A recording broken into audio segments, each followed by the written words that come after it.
Hello and welcome to War Pulse Media. In breaking news today, tensions in the Mediterranean have escalated dramatically.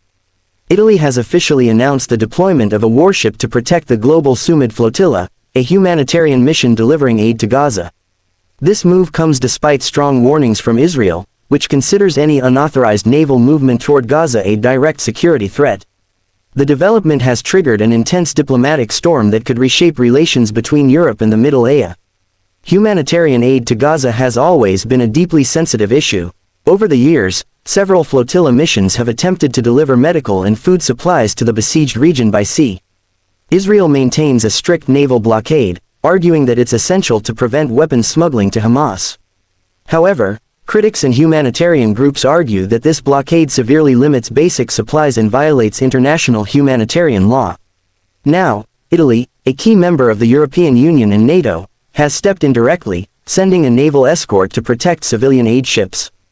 Analysts say this marks a major escalation, transforming a humanitarian effort into a geopolitical standoff.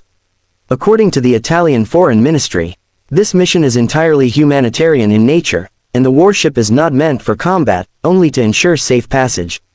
Officials emphasize that the Italian Navy's presence aims to prevent any misunderstandings or hostile engagements at sea. Italian sources confirm that the Carabinieri, a modern FREMM-class frigate, has been deployed to the eastern Mediterranean. It will reportedly coordinate with Spanish and other European naval vessels in what's described as a joint protection mission for the Global Samud Flotilla. Israel's response was immediate and firm. The Israeli Defense Ministry issued a statement warning that any unauthorized naval approach to Gaza's territorial waters will be regarded as a potential security threat.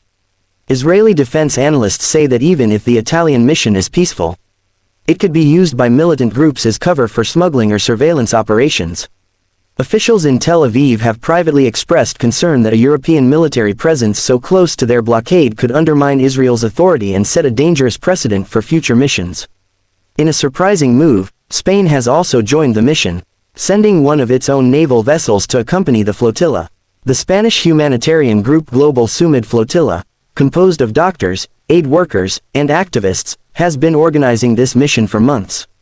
Reports also indicate that Norwegian and Turkish NGOs are coordinating to send smaller vessels filled with food and medical supplies.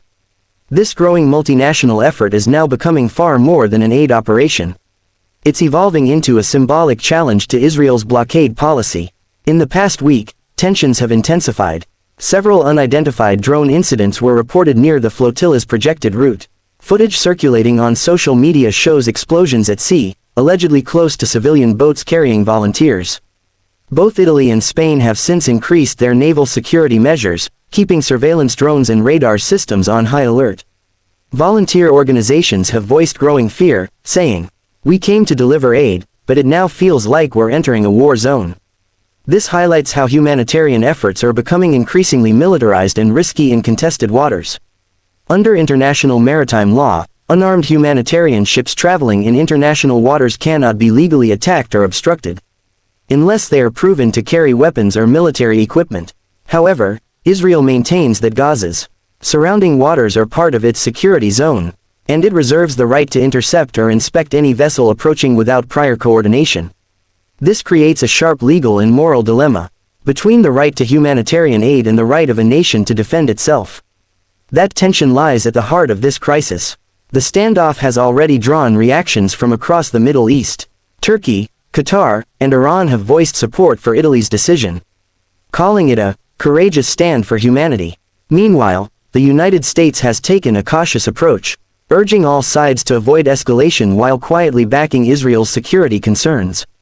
Analysts warn that if the confrontation intensifies, the eastern Mediterranean could witness the first direct standoff between NATO member naval forces and Israeli patrols, a scenario unseen in modern times. Experts outline three possible outcomes. 1. Diplomatic compromise. Israel and Italy reach an understanding allowing monitored delivery of aid. 2. Naval confrontation. A miscommunication or accidental clash between ships leads to a limited military crisis.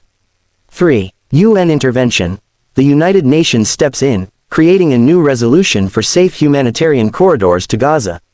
Whatever the result, this event underscores how humanitarian missions are now at the center of great power politics. and how fragile peace in the Mediterranean has become. So the question remains, is this mission a genuine act of compassion, or the start of a new diplomatic struggle between Israel and Europe? Will Italy's bold move shift the balance in international support for Gaza? Only time will tell. Stay tuned to War Pulse Media for real-time updates, expert analysis, and insight into the unfolding crisis. Until next time, take care, and thank you for watching.